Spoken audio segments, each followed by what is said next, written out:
Olá, Deus abençoe a sua vida.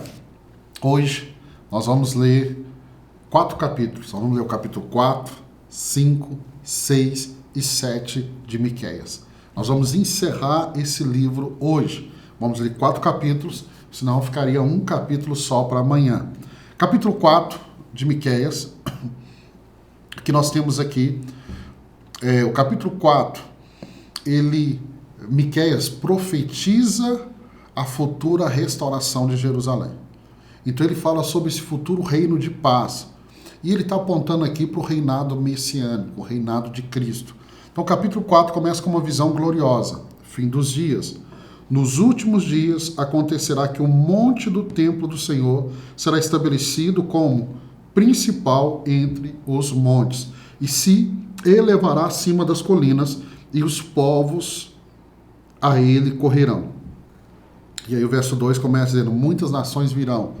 Então o capítulo 4 mostra o fim dos dias, quando o monte do Senhor será exaltado, quando todas as nações virão a ele para aprender sobre o caminho de Deus.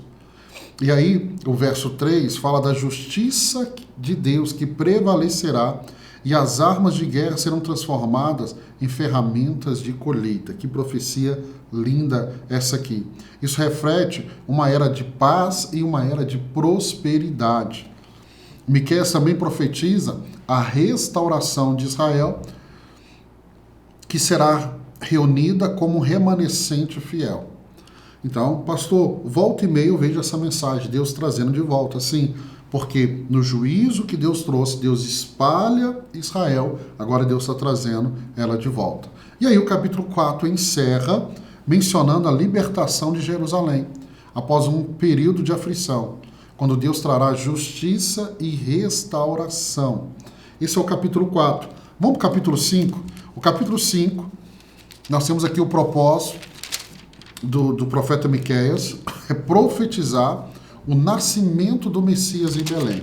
Então esse capítulo é muito importante.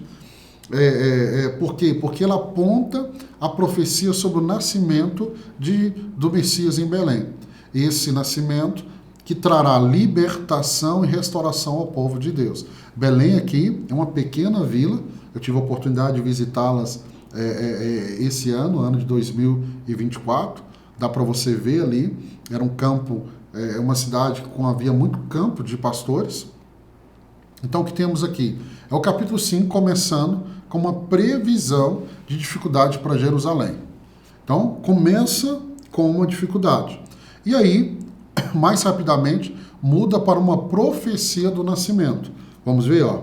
Reúna suas tropas, ó cidade das tropas, pois há um cerco contra nós. O líder de Israel será ferido na face como uma vara. Aí verso 2. Mas tu, Belém, Efrata, embora pequena entre os clãs de Judá, de ti virá para mim aquele que será o governante sobre Israel. Suas origens estão no passado distante, em tempos antigos. Então, provavelmente é essa profecia que o rei de Israel, no tempo do nascimento de Jesus, o governador, não o rei de Israel, mas o governador que está governando Israel nos tempos de Jesus, ele vai pedir para que consultem a profecia quando os 3 reis magos chegam até ele, e havia essa profecia que Jesus nasceria em Belém, o Messias nasceria em Belém. E aí ele fala que este governante, que é desde os dias da eternidade, trará paz e pastoreio a Israel. Ele será o líder que derrotará os inimigos de Israel. Verso 4 e 6.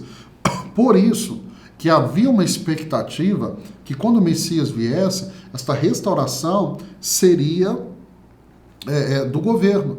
Quando Jesus está subindo aos céus, os discípulos vão perguntar, nesse tempo que o Senhor vai restaurar o governo de Israel? Porque eles não entenderam bem essa profecia. Eles pensavam que se tratava do Messias vindo para restaurar o governo deles. E aí Miqueias também fala da purificação de Israel, onde Deus removerá as práticas idólatras e libertará o seu povo de todas as suas formas de dependência. Então, nós temos aqui o capítulo 5, né, com essa profecia de Belém, e do verso 10 ao verso 15, ficando muito claro aqui que Miqueias fala da purificação de Israel, onde Deus removerá as práticas idólatras e libertará o seu povo. O capítulo 6, Deus convoca Israel a um julgamento, lembrando-os de suas misericórdias e também expondo as suas transgressões. Miqueias 6, ele começa com Deus entrando em julgamento contra Israel. Olha, ouça o que diz o Senhor, fique em pé, defenda a sua causa, que as colinas ouçam o que você tem para dizer. Né? Então, Deus quer que eles expliquem por que eles se afastaram de Deus, apesar de tudo que Deus fez para libertá-los e também para abençoá-los. E aí o povo pergunta o que deve fazer para agradar a Deus. E aí eles vão mencionar sacrifícios e ofertas. E Deus já vem falando que não é o ato religioso, a entrega do sacrifício, é muito mais do que isso. Deus responde que o que ele deseja é simples, praticar a justiça. Por quê? Porque a prática religiosa já continuava, mas não estava havendo mudanças. Eles saíam do momento, depois de entregar os seus sacrifícios, e voltavam para a prática da injustiça social.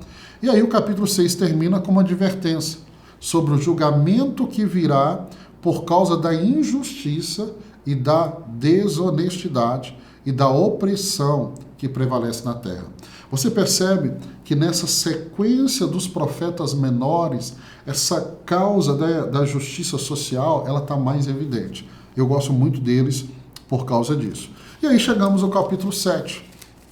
Capítulo 7, aqui, é a oração e também a esperança na misericórdia de Deus. Né? O capítulo 7 começa com um lamento à corrupção da sociedade. Olha o verso 1. Que desgraça a minha. Sou como quem colhe frutos de verão na respiga da vinha. Não há nenhum cacho de uvas para provar, nenhum figo novo que eu tanto desejo. E aí, olha, verso 3. Com as mãos prontas para fazer o mal, o governante exige presente, o juiz aceita suborno, os poderosos impõem o que querem, todos tramam em conjunto. Então aqui nós estamos vendo que logo no início há um lamento pela corrupção da sociedade, onde naquele mundo, nesse momento, eles confiam, a confiança entre as pessoas foi destruída, a moralidade se perdeu. A gente vai lendo a Bíblia, a gente percebe, meu Deus, não é diferente dos dias de hoje. Porque todas as vezes que se afasta de Deus, o homem vai caminhar para esse cenário de destruição. E aí, no entanto, o profeta aqui, ele vai depositar sua confiança em Deus. Deixa eu ler para você o verso 7. Mas quanto a mim, ficarei atento ao Senhor, esperando em Deus, o meu Salvador, pois o meu Deus me ouvirá. Diante desse cenário, ele está olhando para Deus dizendo assim, Deus vai me ouvir. Eu vou pôr minha confiança em Deus. E aí o capítulo termina aqui, né, com uma poderosa expressão de esperança e perdão. Miqueias vai proclamar que Deus perdoará os pecados de Israel e restaurará o seu povo, uma vez que ele é um Deus que se deleita na misericórdia. Olha o verso 18. Quem é comparável a ti, ó Deus, que perdoas o pecado e esqueces a transgressão do remanescente da sua herança? Tu que não permaneces irado para sempre, mas tem prazer em mostrar amor. De novo terás compaixão de nós, pisarás nossas maldades e atirarás todos os nossos pecados nas profundezas do mar. Mostrarás fidelidade a Jacó e bondade a Abraão, conforme prometeste sob o juramento aos nossos antepassados na antiguidade. Então, Miqueias 7 traz no seu final essa mensagem de esperança.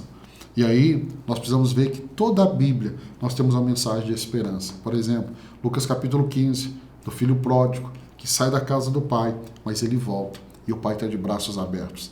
A beleza de ver isso é enxergar esse Deus que é misericordioso. Um Deus que é misericordioso. Se houver arrependimento, se houver um retorno para Deus, vai haver restauração. Deus abençoe sua vida, Deus abençoe esse dia, parabéns!